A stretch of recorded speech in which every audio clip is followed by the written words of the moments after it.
Şirpadişadaki Semba. Ha. Bu filmni öz vaqtida bizniki şu Ma'rif televiziya stansiyaniki shunda bir ish qilib baqsaq deb tunji qatim hamda aşı ish tutish qilibdi. Shundan bizniki hamda u yerga mas'ul bo'lgan Atikam adam deb bir ayol bor ekan. O bizniki Abdurahmon Asadga. Biz mushta bir ishni qilmoqchidik, bir yaxshi ovoz artistlaringizni tunishtirib nemqan bo'lsangiz bu film bek murakkab film. Bek chiq artist ketadi u bu debdiki. Shundan bir kun o'ltasak, altimizning ismini yozib bir jibrini chiqarib qo'yibdi. Kelib şoňla Abdurahmon akam bizni chaqirib, "Ertadan başlap xizmatga ta'sir yetkazimga asosda aşı Ma'rif televiziya stansiyasiga berib, mushun ovoz bersizlar" dedi. Endi o Sembani sizlarni ko'rgan.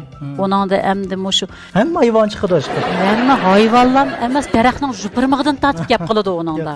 Aşı uşaq, tushak, aşı chumöli qo'ng'iz hammasiga oltimizda chiqarib qo'ydi. Erlardan bizninkidan Anvar Barat, Qaysar Habibullah, Turg'un Qurban. Hozirgi cho'ngib ketdik vaqtida hamda kichik deb ataydigan vaqtimizga o'zimizni. Onanda men Gulzar Abduqodir, Fatima Ushur.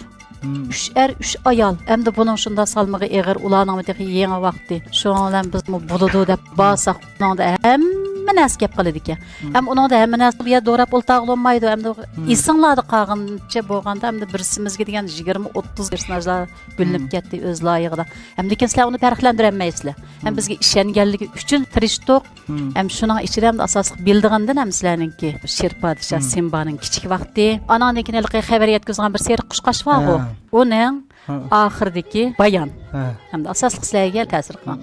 Shu rol menga taqsim qilindi hamda muvaffaqiyat qozonib, ularni bizni taklif qilganiga xush bo'ldi. Shu filmini hamda dastlabki ish bo'lsa-mu, mukofotga qo'yib turgan mamlakatlik birinchi darajalik ham necha qitimlab mukofotlarga erishganlikim bek xush bo'ldi. Biz rozi bo'ldik, xodig'imiz chiqdi. Ammo hozir mayli shu vaqtdagi kichik bolalar bo'lsin, hozirqilar bo'lsin, bu cho'nglar bo'lsin, hammasi yoqtirib ko'rgashga 37 yil ovoz artisti bo'ptiman. Semba degan narsa hamda markadek chopilib ketdi hamda hammasiga. Voy Semba ovoz bergan u bu deb o'zimni suyunib qoldim. Shu ustozlarga xush bo'ldim. Ham bizga ishni bajab yaxshi beribdi ekan. 37 yilning ichida bekchiq ovozlarni berdik. Hamda hammani sanab berib bo'g'ilmaydi, qarang hammasi esimizda qolmaydi. Shunday bir ta'sir qilib qolgan bir necha film bo'lib qoladi ekan bu. Shuning bilan hamda bir yakka asakli voysiz Sembago deydi, ha deb qo'yamiz. Ashta o'tdiq hamda. Onda basada şu Semba'nın obrazı bilen muş görünmelerge salmanızı verirtemsiz? Bo'ladi. Bunda olsa qamlasin, qamlashmasin. Aşağıda mesela ovoz berib plan kiraya.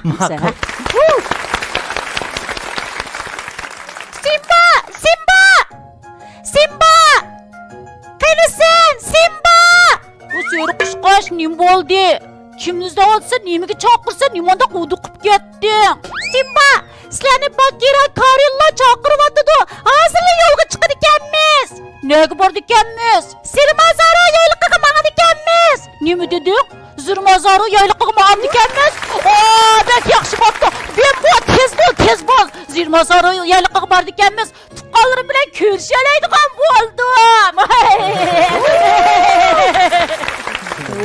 Simba! Sizlar mang'ashtiringlar.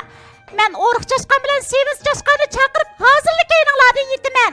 Semba ham do'stlari nihoyat xo'shal-xo'ramliq to'lgan holda Zirmazaro yayliqiga qarab yo'lga chiqdi. Ularni safarlar davomida yana qanday qismatlar saqlayotgandi? Buning tafsilotiga qiziqsangiz, diqqatingiz keyingi qismda bo'lsin. Wow! 抖音